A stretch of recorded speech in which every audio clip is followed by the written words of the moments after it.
Hello, my name is Ben Rodman, and I am a 21-year-old exercise physiology student attending Ohio University. I grew up in a suburb of Dayton, Ohio, with a passion for the outdoors and physical therapy.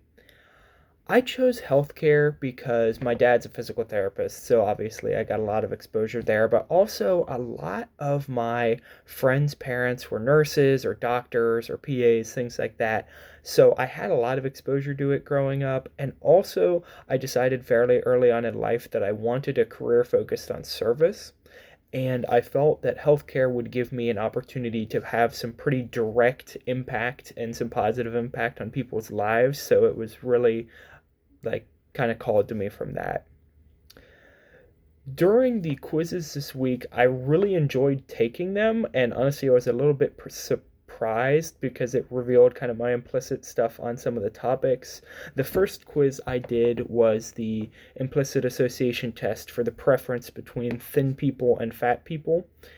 And I knew that I was going to have a preference for thin people because of my lifestyle growing up and kind of the culture that I grew up in, but I was surprised at the degree which I would have a preference.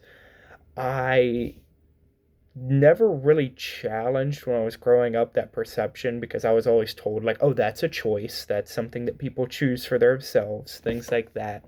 So I wasn't really accustomed to like challenging that. And it wasn't until I got to college and kind of had the realization that, oh, it's not always a choice. People don't have access to time to go be active, they don't have access to proper nutritional things that will help them to not become obese. Like that was something that completely kind of blew my mind when I came to outside of my own little bubble. So I thought that I had really kind of challenged some of that perception already, but I had not autonomically, I guess. So it was a bit of a surprise. The second test I took was out of pure curiosity, and I took the implicit association test for weapons. Now, that one I went into thinking like completely I'm going to associate weapons with white Americans because I grew up in an area where firearm ownership was very much the norm. Most people I hung out with, a lot of them didn't leave the house without at least a knife on them. So it was just kind of something where I'm like, oh, okay, this is all I've experienced up to this point. So this is what I'm going to associate it with. But the test indicated that I didn't associate weapons with white Americans at all. I completely associated it with black Americans, which completely floored me. I had no idea why that assumption would have been made because I really had no experience with that. So that one really surprised me as well. So how biases can be detrimental in the healthcare industry, I believe that that's a really high issue problem, especially for a lot of interpersonal relations between the patients and their healthcare providers. Personally, I have seen people who are overweight, their care is they're treated differently and they receive different care than people who are much more active and less overweight simply because their symptoms are downplayed. People assume that they won't do the exercises they need to, things like that. I come from mostly a physical therapy perspective because that's what I've done most of my shadowing and volunteering with. So that was a big thing that I have personally witnessed where biases are affecting people's health care.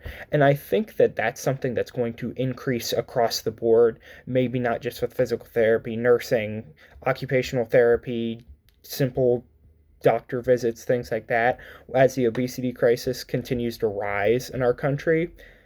And I think that's something people are really going to have to work on challenging. I know now that that's something I have to work on challenging. And I think that there's also a lot of other perceptions that people have that are affecting healthcare. There's a lot of class perceptions of people's social status and things like that, socioeconomical status as well. That affects how patients are treated, even things I've seen with my own eyes in office, people come in with any sort of political affiliation on their clothing and they get treated different. So it's just things I don't know if I always just assumed it was better or things have gotten worse. That I don't know. So, on the final note of honesty with myself as I record this effort or as I record this video, the best answer I can give to whether or not I'm being honest with myself is I'm giving it my best attempt. I've rewritten the script for this video several times. I'm on my third or fourth attempt of recording the video, and every time I do it, I still feel like there's things I have to change. So I think to truly know if I'm being honest with myself, it's going to require some self-reflection over the next week or two to see in situations if I'm making decisions based on my biases. So I'm going to need to put it into practice before I can really have a good answer for that. But the answer is I'm trying. And I think that's really what's important when it comes to challenging your biases. So thank you. I look forward to doing these videos throughout the rest of the semester.